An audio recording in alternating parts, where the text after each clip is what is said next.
Adrenal fatigue and burnout are rampant right now. Living 2 years in a pandemic is not for the faint of heart, and people are definitely feeling it. In this video, I'm going to give you the 7 biggest causes of adrenal fatigue and burnout so that you can eliminate those from your life and hopefully find the root cause to all of your symptoms. If you haven't subscribed yet, hit the subscribe button to be notified anytime I post new content relating to women's health, hormones, and holistic health.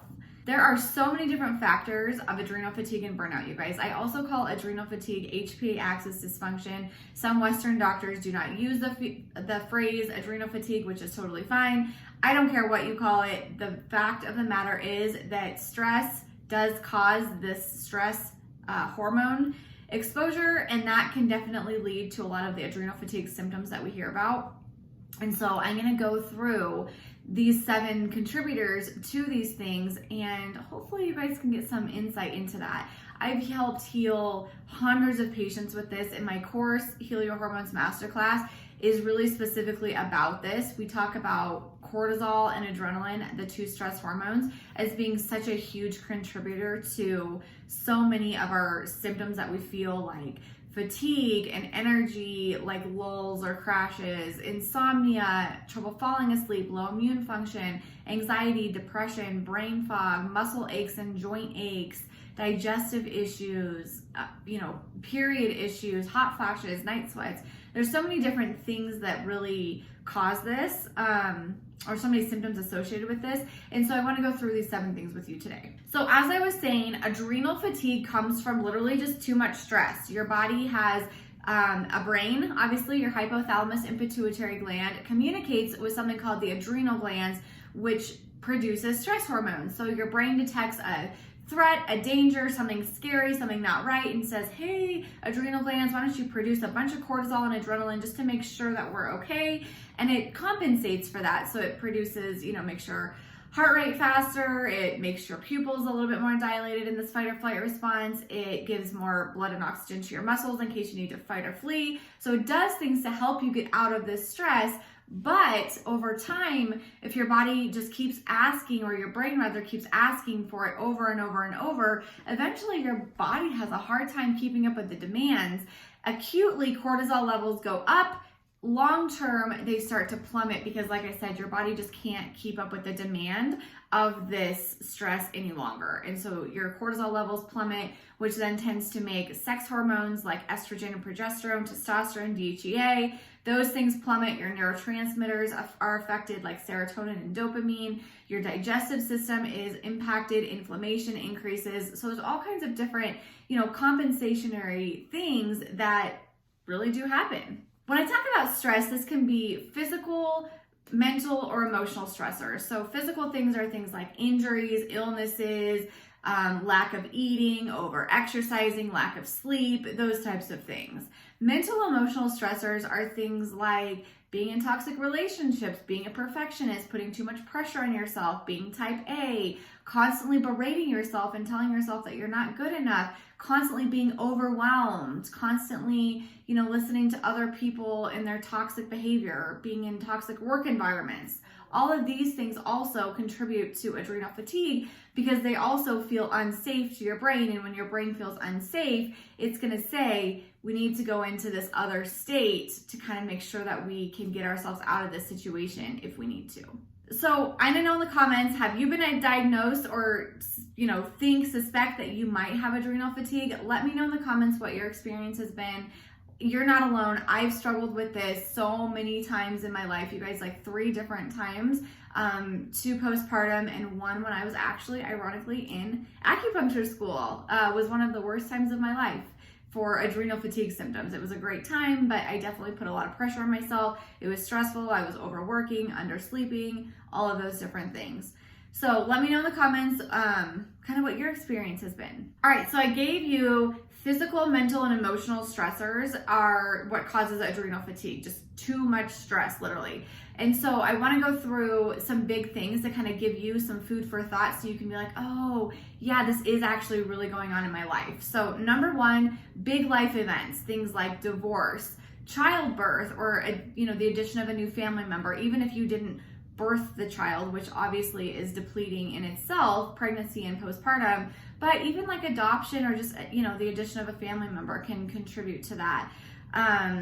Moving across the country, job changes, death in the family, any of these things can be huge contributors to our brain feeling unsafe, feeling like it might need to be on high alert, contributing long-term to adrenal fatigue symptoms and hormonal imbalances. Number 2 is my very favorite thing to talk about, personality characteristics. So like I mentioned earlier, you guys, people pleasing, perfectionism, type A, feeling overwhelmed all the time, putting a ton of pressure on yourself for career, being a parent, your body image, whatever, all these different areas of our life that we have, putting a ton of pressure on yourself, constantly negative talking to yourself. So if you constantly look in the mirror and say, gosh, you're so stupid, you're so fat, you're so ugly, you're so dumb, your brain is going to feel unsafe with that. That feels really threatening to its survival, because we are social human beings that need connection. And if you think that you're these things, that's going to feel like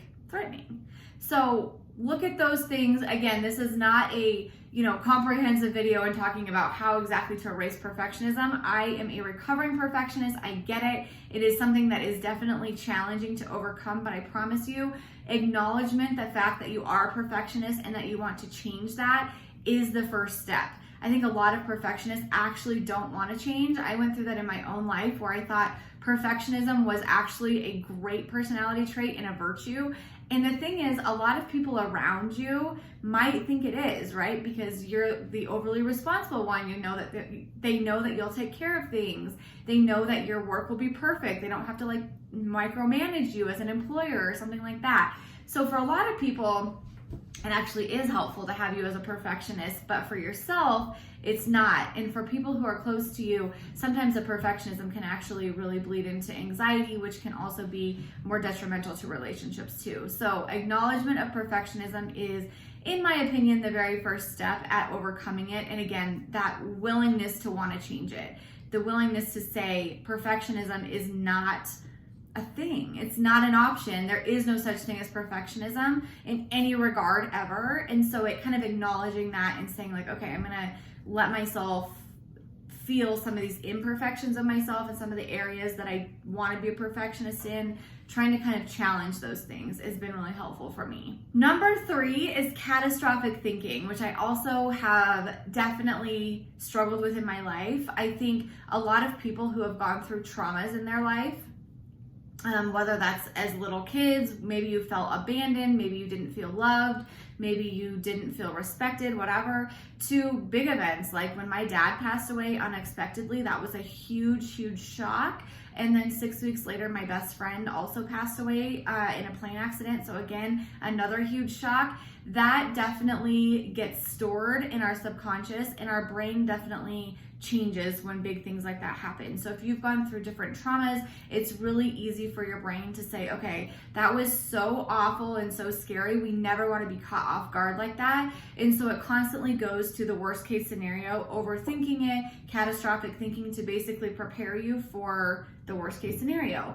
But you're doing yourself a huge disservice when you do that, because you are making yourself live through this catastrophic thing, this worst case scenario, before it's ever happened. Our brain actually doesn't know the difference between thoughts and thinking about this, going down these rabbit holes, and the real thing happening. And so chemically, you're actually forcing your body to go into this fight or flight response more often, live through these things, when it's just a figment of your imagination.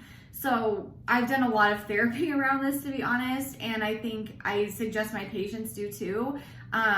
But my best suggestion to you is, when you are catastrophic thinking and you notice that you're doing it, like you're going down this rabbit hole, and I call it the thought train. You're kind of like getting on this train and going far down the train tracks of stuff that feels maybe like unrealistic, low probability to happen, those types of things. Literally make the decision to get off. That's something, the biggest thing that my therapist has actually taught me, is that I have power over my thoughts and can control them. They feel, I think, so out of control for so many people, but you actually do have a lot of power to decide that you're not going to do that anymore. And that was really actually empowering to me. So again, I think catastrophic thoughts have deep roots to them for a lot of us on why our brains are constantly catastrophic thinking.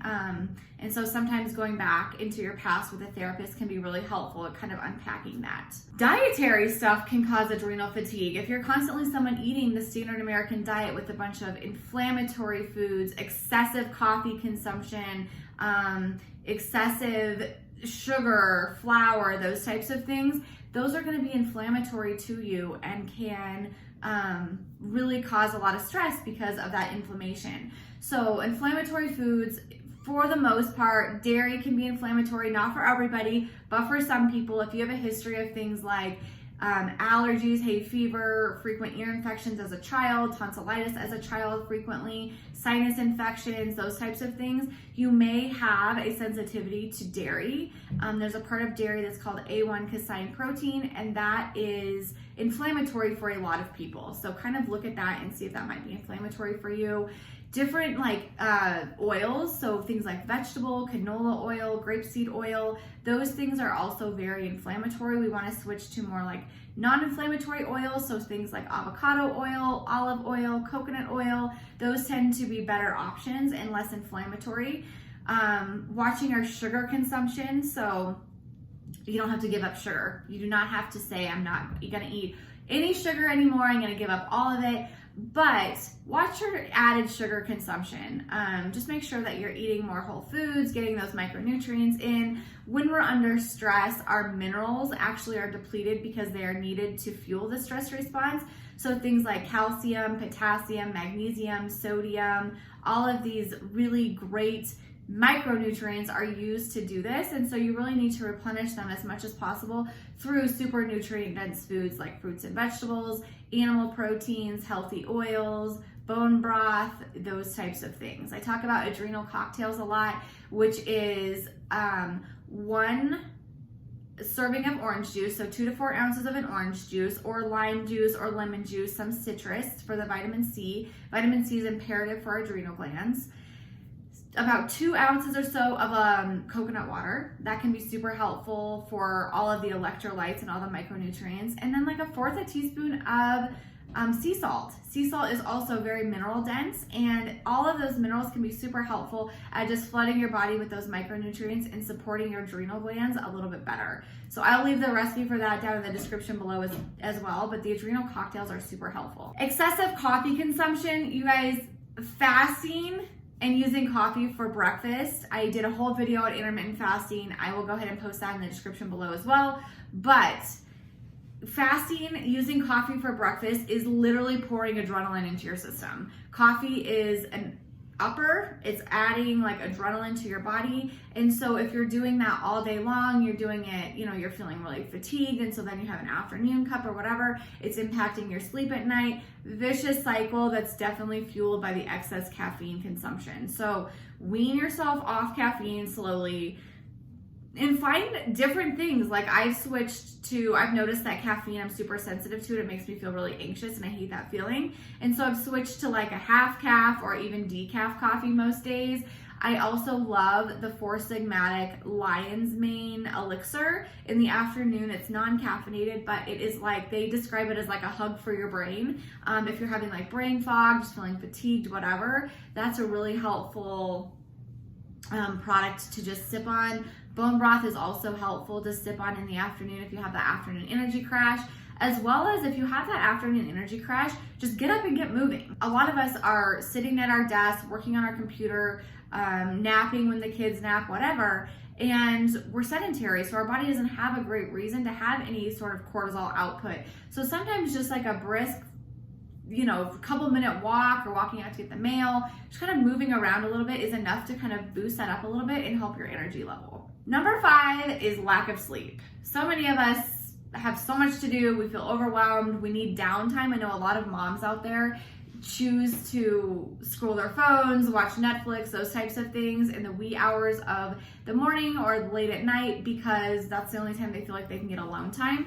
And I get that. The struggle is real for so many moms, struggling between, do I go to sleep or get alone time? I'll do a whole video on that because I think that's a really important consideration and something that we need alone time for sure. We need downtime. We need all of that, but we also need sleep. So I think setting boundaries around a bedtime for you, having a consistent bedtime routine is helpful, and trying not to just let life cut into our precious hours of sleep is super helpful. Sleep is amazing for so many different things, but it's really amazing for kind of resetting our body, letting our cortisol level really bottom out so that we sleep restfully. It also helps our blood sugar balance. If you've noticed, if you don't sleep well the night before, you're up a lot, maybe the next day you're super hungry, you're craving a lot of sugar, you're feeling fatigued, you're wanting more caffeine, all of those things. This can be definitely a vicious cycle for so many people. Number 6 is over-exercise. I came from the era, just like many of you, where we did HIIT workouts every day. We did long running, a lot of cardio. We did all these things. We were like cardio bunnies or really intense exercise. I felt like I had to get a full-on sweat, out of breath, heart rate up for a long time for me to feel like I got any sort of workout. And over time, I've slowly weaned myself down from that.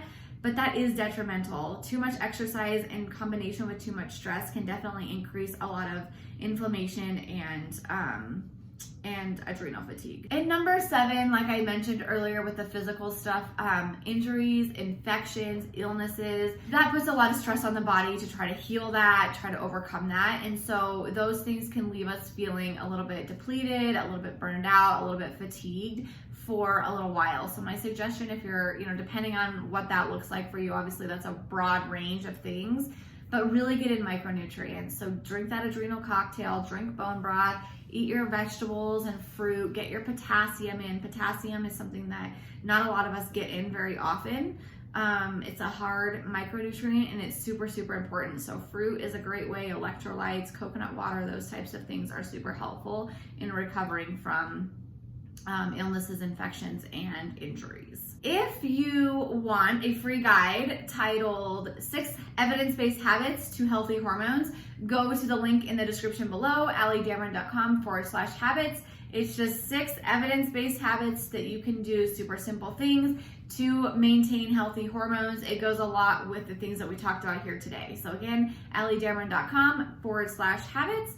And I would love for you to just get your free download of it. And lastly, if you have not subscribed to this channel, click the subscribe button. You'll be notified anytime I post new content relating to women's health, hormones, and holistic health. And lastly, if you have friends and family that are struggling with burnout or adrenal fatigue, HPA axis dysfunction right now, forward them this video so that they can start to look at these things and be like, okay, this is something that I need to work on. This is an area this is coming from. Because adrenal fatigue stinks. We don't want to feel these symptoms, and my mission is to get as many women out of that feeling as I possibly can.